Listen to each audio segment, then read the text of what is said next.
مضمون نمبر 18 عدل۔ حق والے کو اس کا صحیح حق مل جانا ہی عدل ہے۔ مجرم کو اس کے جرم کے مطابق سزا مل جائے تو عدل قائم ہو جاتا ہے۔ کسی ترازو تولنے والے کو غور سے دیکھا جائے تو معلوم ہوگا کہ دونوں پلڑے کس طرح ہم وزن کیے جاتے ہیں۔ اسی ہم وزن کرنے کو عدل کرنا کہتے ہیں۔ ترازو کو ڈنڈی نہ مارنا چاہیے۔ کم تولنا، کم وزن کے اوزان استعمال کرنا عدل نہیں، ظلم ہے۔ ملاوٹ کر کے وزن برابر کر دینا بھی اسی ظلم کا حصہ ہے۔ عدل کا میدان بڑا وسیع ہے۔ یہ انسان کی تنہائی سے شروع ہو کر میدان حشر تک پھیلا ہوا ہے۔ جو شخص اپنی تنہائی سے عدل نہیں کرتا وہ زندگی میں کیا عدل کرے گا؟ یعنی خیال عادل نہ ہو تو عمل عادل نہیں ہو سکتا، کبھی نہیں۔ ظاہر و باطن میں فرق رکھنے والا ہی ظالم ہے۔ ایک سے زیادہ زندگیاں گزارنے والا عادل نہیں ہو سکتا۔ عادل ہمہ حال عادل ہے۔ اس کی بات عدالت، اس کی خاموشی عدالت، اس کی گواہی عدالت، اس کے فیصلے عدالت، اس کی زندگی عدالت، اور اس کی موت بھی ایک بہت بڑی عدالت۔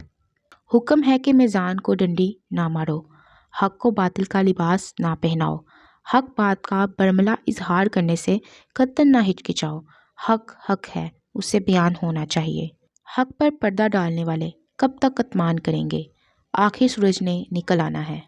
زمین میں چھپے ہوئے راز تک ظاہر ہو جائیں گے۔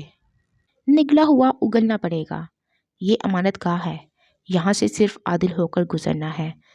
سچ کو سچ کہو اور جھوٹ کو جھوٹ، دودھ کو دودھ اور پانی کو پانی، دن کو دن، رات کو رات۔ سچ اور جھوٹ کو ملا کر بولنے والا بڑے دروازوں اور خوبصورت مکانوں کے اندر عذاب کی زندگی بسر کرتا ہے۔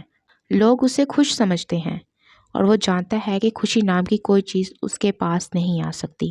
البتہ وہ شعور ضبط غم کو خوشی کہہ کر اپنے آپ کو دھوکہ دے سکتا ہے۔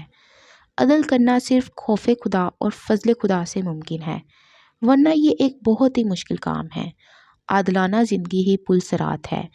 عادل بننے کے لیے یہ بنیادی شرط ہے کہ انسان پہلے یہ سوچے کہ کون سا دین عدل و مساوات کے لیے صحیح ماحول پیدا کرتا ہے۔ یہ سوال ہے جس کا جواب عدل کی دنیا میں داخل ہونے سے پہلے دریافت کرنا پڑتا ہے، اور جس نے اس سوال کا جواب غلط دیا وہ عادل نہیں ہوتا۔ ایک کافر اگر صحیح لین دین کرتا ہوا پایا جائے تو اسے عادل سمجھنے سے پہلے سوچنا چاہیے